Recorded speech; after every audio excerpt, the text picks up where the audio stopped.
ॐ नमो नारायणाय।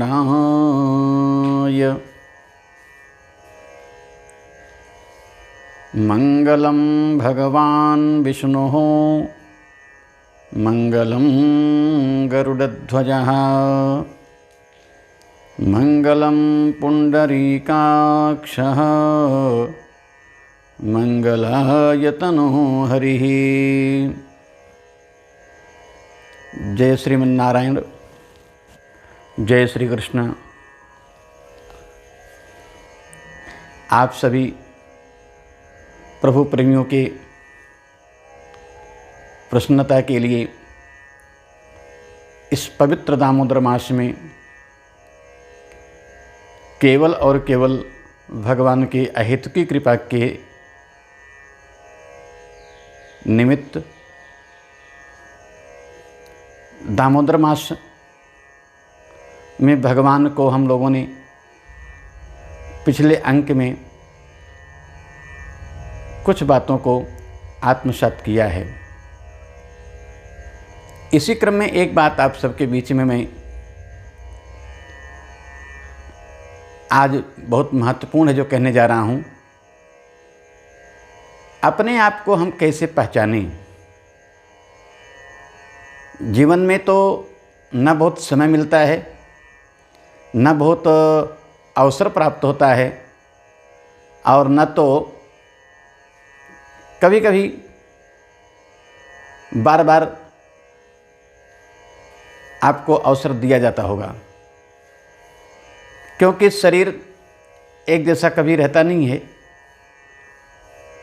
वही शरीर है जो कभी तो बचपन में, फिर युवानावस्था में, फिर बुढ़ापे में, और एक समय ऐसा होता है कि व्यक्ति कुछ नहीं कर पाता है। भर्तृहरि ने तो यहाँ बहुत अच्छा अपने आप का पक्ष दिया है कि आयु वर्ष शतम नृणाम परिमितम। मान लो किसी की आयु 100 वर्ष की है, तो उसमें तो 50 वर्ष की आयु नींद में बीत जाती है। बच्ची 50 साल, तो उस 50 वर्ष में 25 वर्ष की आयु बीत जाती है व्यर्थ के कर्मों में। आगे और इसी क्रम में भर्तृहरि कहते हैं, जब भी सावधान चित्त होकर विचार करेंगे तो जो शेष बची 25 वर्ष की है, उसमें भी आधी आयु अपने निजी कर्मों में लग जाता है। बचा फिर 12.5 वर्ष, उसमें भी जो आधी आयु हुई 6 साढ़े 6 वर्ष, वह बीत जाता है केवल संदेह और समाधान में। फिर भी हम लोग किसी मुकाम पर नहीं पहुंच पाते हैं। तब भर्तृहरि ने बहुत सुंदर बात कही है कि जीवाह बुद्ध बुद्ध समाह। कैसी अवस्था है हम लोगों की, केवल बुलबुले के समान है पानी की। पता नहीं अगली बूंद कब पड़े और बुलबुला समाप्त हो जाए। तो ऐसे ही जीव की दशा है।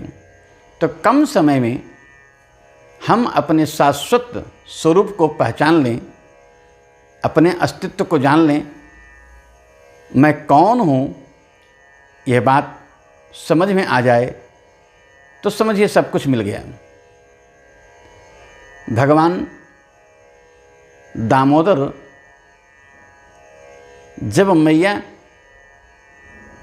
उनको बांधने का प्रयास करती है और उसी में अपना प्रेम प्रागट्य करती हैं, तो भगवान के कुछ नाम लेती हैं वो। नमामीश्वरम सच्चिदानंद रूपम। जो सच्चिदानंद रूप से भगवान हैं, ईश्वर हैं, उनको मैं नमस्कार करती हूँ या नमस्कार करता हूँ। लसत कुंडलम, जिनके दोनों कपोल में बढ़िया कुंडल लटक रहे हैं, झिलमिल झलक रहे हैं। इतना ही नहीं, गोकुले व्राजमानम।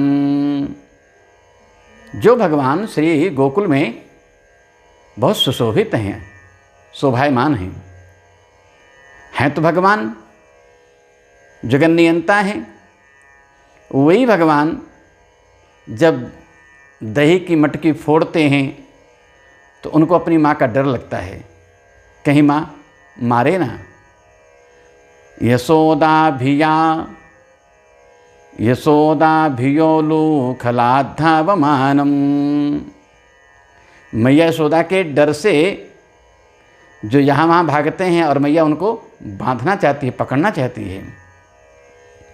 आखिर में माँ बांध भी लेती है। ये बात मैंने आपको बताया है। तो ऐसे जो भगवान हैं, परामृष्टमत्यंत तो द्रुत्य गोप्या, जो अपनी मैया को भी अपने स्वरूप का बोध करा दिया प्रेम में। केवलानुभवो भक्ति ही। आपको मैं कहता चलूं, कितना भी योग करिए, कितना भी आप ज्ञान प्राप्त करिए, कितना भी आप साधन संपन्न हो जाइए, चाहे उपासना से, कर्मकांड से और किसी विधि से, लेकिन जब तक आपके जीवन में भक्ति का योग नहीं उदय होगा, तब तक आप कौन हैं यह जानना कठिन हो जाता है। भगवान स्वयं कहते हैं, मेरे जानने के बहुत रास्ते हैं, लेकिन मुझको सबसे अच्छा वो लगता है जो सब कुछ छोड़ करके केवल और केवल मेरी शरणागति करता है। मामेकं शरणं व्रज। मैं आपको इस बात से संकेत करूं, जब भी आपको लगे कि मैं कौन हूं, तो बहिर्वृत्तियों को छोड़ते हुए आभ्यंतर वृत्ति को, अंतःवृत्ति को अपने आप झांकिए। जो उत्तर मिलेगा आप समझ जाएंगे। जीवो ब्रह्मैव नापरः। फिर तो जीवात्मा परमात्मा में कोई भेद आपको नहीं दिखेगा, और यही जो भेद न दिखना ही सच्ची पहचान हो जाती है। और जिस दिन जीव अपने आप को पहचान ले, उसका सब कुछ अच्छा हो जाता है। ऐसे ही मैं आपको आपकी सुविधा में, भगवान की कृपा में, कैंकर्य भाव से पवित्र दामोदर मास में कुछ बातों को लेके फिर आऊँगा। जय श्री कृष्ण, जय श्री राधे।